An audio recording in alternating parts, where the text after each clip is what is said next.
दोस्तों, हमारे साथ ऐसा कितनी बार होता है कि हम अपनी किस्मत को कोसते हैं। हम कहते हैं हमारी किस्मत फूटी है, ऐसा मेरे साथ ही क्यों होता है। जब हमारे साथ कुछ बुरा होता है हम आमतौर पर निराश हो जाते हैं और अपनी किस्मत पर दोष लगाने लगते हैं। हम यह सोचते हैं कि हमारे भाग्य में उठापटक लिखी गई है और सब गलतियां हमारे ही जीवन में क्यों होती हैं। हमें लगता है कि हमारे पास सही चीजों की कमी है, जिसके कारण हम अपने लक्ष्यों को हासिल नहीं कर पा रहे हैं। कितनी बार हमने बहुत सी चीजें बस यह कहकर छोड़ दी हैं कि किस्मत में होगा, नहीं तो मुझे मिलेगा कैसे। हम तो अपने आप को यह तक तसल्ली दिला देते हैं कि इसमें मेरा दोष था ही नहीं, मैं और करता भी तो क्या। ऐसे विचार आपके मन में भी आते हैं तो यह कहानी आपके लिए है। एक दिन एक व्यक्ति महात्मा बुद्ध के पास आया। उसने महात्मा बुद्ध से कहा कि मैं अपनी किस्मत ठीक करवाने आया हूं। मैं बहुत दुखी रहता हूं, मैं जो भी करता हूं वह खराब हो जाता है, मेरी किस्मत मेरा साथ नहीं देती। मैंने सुना है कि आप सभी की समस्याओं का समाधान करते हैं, क्या आप मेरी भी फूटी किस्मत को सुधार सकते हो। महात्मा बुद्ध जी ने कुछ पल उसकी आंखों में देखा और उससे पूछा, यह फूटी किस्मत तुम्हें कहां दिखी? तुम्हें ऐसा क्यों लगता है कि तुम्हारी किस्मत फूटी हुई है? उस आदमी ने कहा, मैं जो भी करता हूं तो वह हो नहीं पाता, तो मेरी किस्मत फूटी ही हुई है। किसी वक्त मेरे पास सब कुछ था, धन, सुख, आनंद। फिर मेरे माता पिता गुजर गए। जैसे जैसे करके मैंने अपनी खुद की परवरिश की। मैंने जिससे सच्चे मन से प्रेम किया, उस प्रेमिका ने किसी और से विवाह कर लिया। मैंने एक छोटा सा व्यापार शुरू किया, तो जिस मित्र के साथ मैंने वह व्यापार शुरू किया वह मेरा व्यापार ही हड़प बैठा। मुझे किसी ने बताया कि आप सारी समस्याओं का हल निकाल देते हो, क्या आप मेरी भी किस्मत ठीक कर सकते हो? महात्मा बुद्ध ने कहा, लाओ तुम्हारी फूटी किस्मत मुझे दे दो, मैं अभी उसकी मरम्मत कर देता हूं। व्यक्ति ने कहा, मैं किस्मत को कैसे दे सकता हूं, वह तो दिखाई भी नहीं देती। महात्मा बुद्ध ने पूछा, जब तुम्हें तुम्हारी किस्मत दिखाई ही नहीं देती तो तुम्हें कैसे पता कि वह खराब हो चुकी है? उस व्यक्ति ने सोचकर उत्तर दिया, नहीं, मैंने कभी ऐसा नहीं देखा कि मेरी किस्मत सचमुच खराब हो चुकी है। व्यक्ति ने कहा, मेरी किस्मत खराब है, तभी तो मेरे साथ सब कुछ गड़बड़ हो जाता है, मेरे बनाए बनाए कामों पर पानी फिर जाता है। अगर मेरी किस्मत अच्छी होती तो सब कुछ ठीक होता है ना।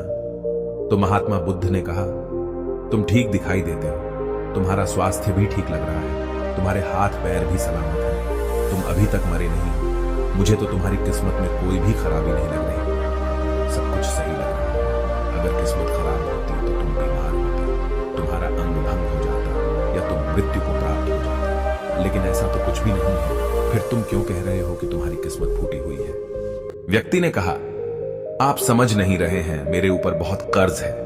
लोग रोज मेरे घर धमकाने आते हैं। जिनसे मैंने कर्जा लिया है वे मुझे मरने तक की धमकी देते हैं। मेरा घर भी उन्होंने छीन लिया है, अभी भी मेरे पीछे पड़े हैं। तो ऐसे में मैं कैसे कह सकता हूं कि मेरी किस्मत सही है? महात्मा बुद्ध ने विचारपूर्वक कहा, तो समस्या गंभीर है। व्यक्ति ने उदासीनता के साथ कहा, जी हां, अब आप समझे ना कि मैं कितने बड़े दुख से गुजर रहा हूं। महात्मा बुद्ध ने आवाज में समझाया, तुम्हारी किस्मत अच्छी है कि तुम जीवित हो इस दुख का सामना करने के लिए, और इस जीवन से ही तुम अपनी समस्याओं का सामना कर सकते हो। व्यक्ति ने कहा, बुद्ध, आप नहीं समझ रहे हो। तब महात्मा बुद्ध ने उससे कहा, समझ तुम नहीं रहे हो, आओ मेरे साथ आओ। महात्मा बुद्ध उसे व्यक्ति को अपने साथ पास वाली नदी के किनारे ले गए और कहा, यह देखो इस बहती नदी को, इस नदी में अगर मैं एक पत्ता गिरा देता हूं तो तुम मुझे बताओ, यह पत्ता किस दिशा में बहेगा?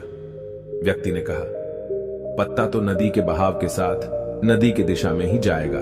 बुद्ध ने कहा, बिल्कुल सही, अब बताओ पत्ते की किस्मत किसके हाथ में है? व्यक्ति ने कहा, इस पत्ते की किस्मत नदी के हाथ में है, वह जहां चाहे इसे ले जा सकती है। तो महात्मा बुद्ध ने कहा, लेकिन पत्ते तो मेरे हाथ में है, मैं चाहूं तो इसे नदी में डाल सकता हूं, चाहूं तो नहीं। व्यक्ति ने कहा, तो फिर इसकी किस्मत आपके हाथों में है, आप जहां चाहे इसे डाल सकते हैं।